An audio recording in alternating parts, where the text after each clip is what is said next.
Bonjour.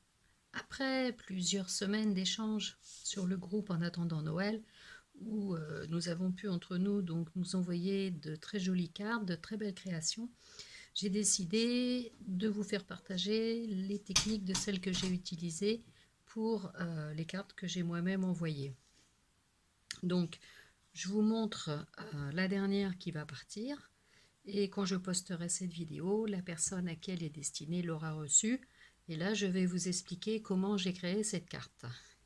Alors, j'ai utilisé cette encre Distress, donc qui est Evergreen Bow, avec une mousse pour la poser. La Black Saute, pareil, une mousse dédiée à cette encre. Une Versafine Black, un glitter dans les bleus turquoise, un stylo Posca noir, un stylo gel blanc qui va surtout vous servir pour écrire au dos de la carte. Alors en matière-ci, du gesso. Et maintenant d'un point de vue matériel, donc il vous faut une brosse à dents, un spray à eau, un support plastique lisse, de préférence blanc, c'est plus facile pour bien voir les couleurs. Un autre plastique, donc là qui peut être, moi le mien est transparent, mais il peut être de n'importe quelle couleur, voilà. Assez souple, mais qui se tient. Une petite pastille de papier au dos de laquelle vous mettrez un repositionnable pour pouvoir l'enlever. Il vous faut quelques feuilles de brouillon pour une partie du travail. Un papier de brouillon que vous allez froisser pour créer cet aspect un peu en ligne. Concernant les décors, donc j'ai utilisé un tampon florilège, donc qui est ce joli tampon texte. Ce tampon sapin qui est d'Artemio. Niveau des deux textes, hiver glacial, c'est un tampon de comptoir du scrap. Il fait froid dehors, c'était un petit texte pris sur une planche de tampon de lime citron. Une plaque plexi évidemment pour vos tampons cristal. Pour terminer le décor, donc j'ai mis ici une petite insert que j'ai réalisée dans la suédine blanche de Lily Pot de Colle. Maintenant, pour faire la carte, il vous faudra un carré blanc. Moi, j'ai du basil lisse, donc qui fait 14,5 par 14,5, et un basil noir lisse, 15 par 15.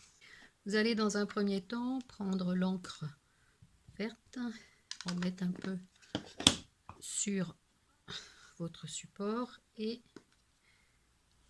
faire pareil avec la noire. Alors vous verrez, l'intérêt de mettre un peu de noir, c'est que vous allez pouvoir modifier la couleur, et donc vous pouvez le faire avec évidemment plein d'autres choix de couleurs. Vous vaporisez un peu d'eau sur les deux, et là vous allez utiliser la technique du plastique pour venir diluer la partie de l'encre. Vous voyez, donc je l'étale. Comme c'est trop vert, je vais chercher un peu de noir. Et donc je vais atténuer ce côté très vert. Si je trouve que c'est encore trop vert, voilà, je reprends du noir. Et je donne un aspect un peu grisé. J'évite d'avoir des trop grosses gouttes.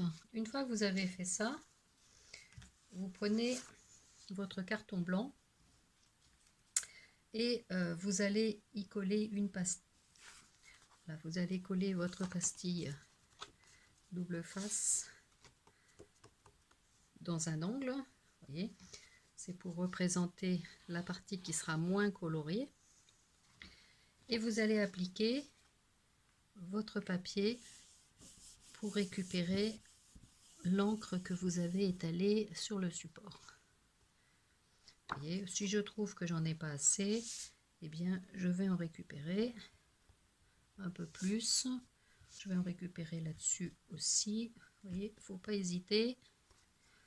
Pensez qu'après, il n'y a jamais rien de raté puisque vous allez utiliser vos tampons. Une fois que vous avez fait ça, vous pouvez mettre de côté votre support et prendre vos brouillons. Vous allez reprendre votre Distress et avec le doigt mousse ou le support de votre choix, voilà, vous allez ancrer les bords.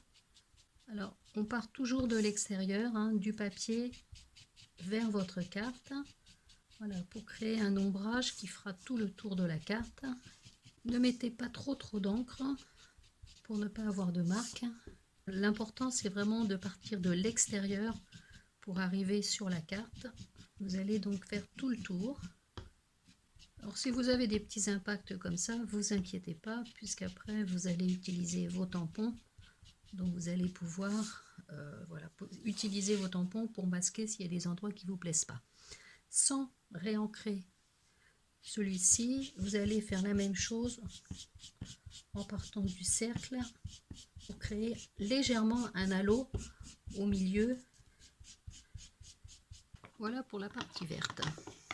Après, vous allez prendre votre encre noire et là, sans frotter, juste faire le liseré autour. Voilà, le dernier côté. Voilà. Donc à cette étape de la réalisation, on a déjà réalisé le fond de la carte. Pour que le cercle semble moins blanc, vous allez récupérer quelques gouttes que vous allez positionner et venir poser un peu légèrement sur la partie lune. On va maintenant prendre le papier brouillon qu'on a plissé. Vous allez passer la partie des plis sur la distress noire et venir les appliquer. Alors pareil, là c'est vous qui jugez quand vous pensez qu'il y en a assez. Je ne vais pas en mettre plus. Voilà pour la partie du fond de carte.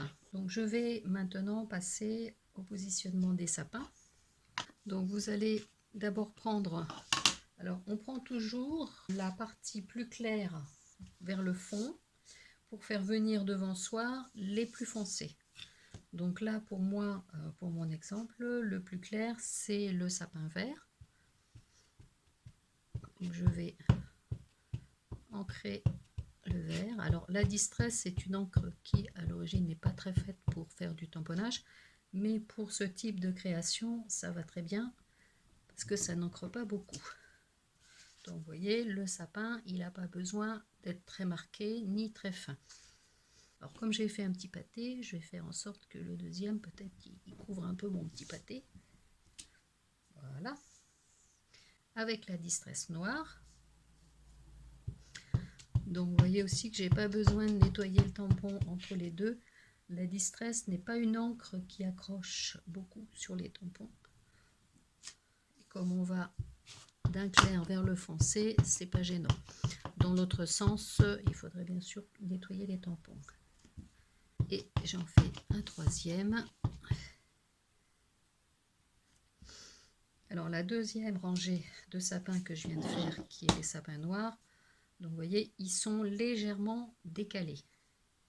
Et pour faire les derniers sapins, ceux qui sont du premier plan, donc ceux-là, je vais prendre la Versafine ou une autre encre, mais une encre là qui est vraiment faite pour tamponner et une encre qui va bien marquer. Donc là par contre, j'irai nettoyer mon tampon une fois que j'aurai fini.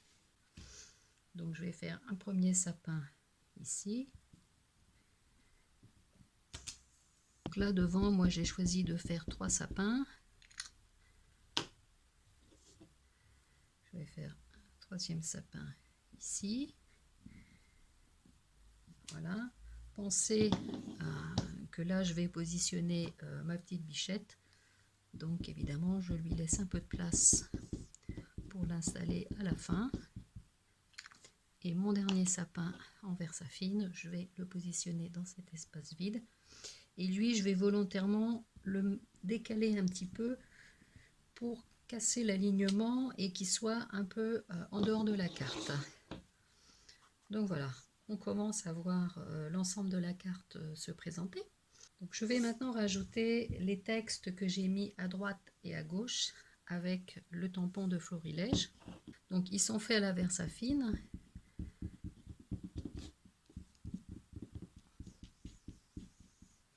Donc comme je n'utilise pas le tampon en entier, donc je vais d'abord ancrer une partie pour venir sur cette partie-là.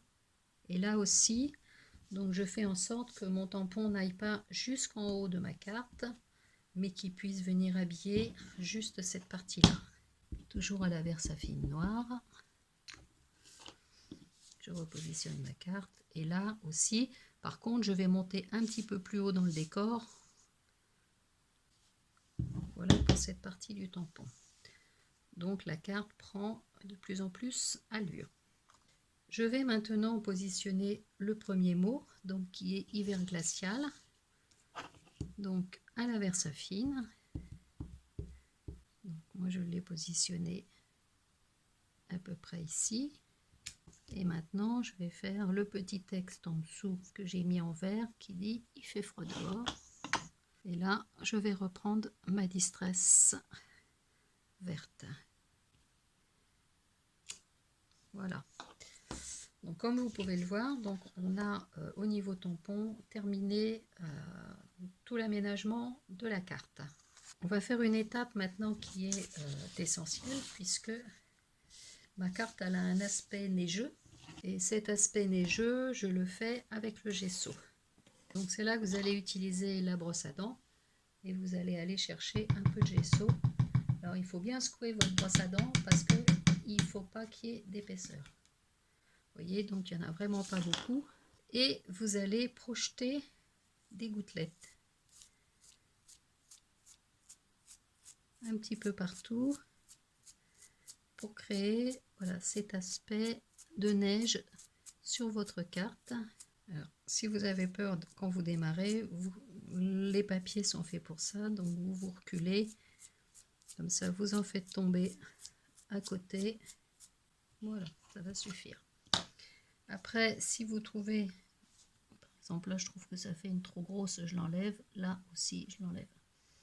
Voilà, tant que c'est pas sec, vous pouvez enlever. Le gesso sèche assez vite. Donc là, c'est ce que je vous ai dit tout à l'heure, c'est réalisé avec la suédine de Lily Pot de Colle. C'est déjà autocollant. Et je vais venir coller mon petit cerf sur le devant. On va l'aider un petit peu à sécher. Vous voyez que la carte prend belle allure. Donc le gesso qu'on a mis en séchant va créer aussi au niveau du toucher une petite texture de relief. Maintenant la touche de finition, c'est avec le Posca noir, où là je vais venir rajouter un trait de manière aléatoire en bas, en lui créant des petits effets de zigzag de temps en temps. Alors le but de ce trait n'est évidemment pas de faire quelque chose de très droit. Voilà.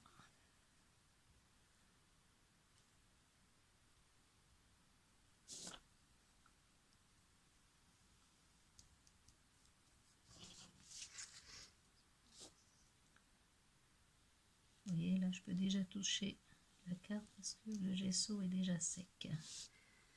Et voilà. Donc la carte en elle-même, elle est terminée. Je vais maintenant la positionner sur le basine noir. Donc moi j'utilise bien sûr le double face de Lily Pot de Colle.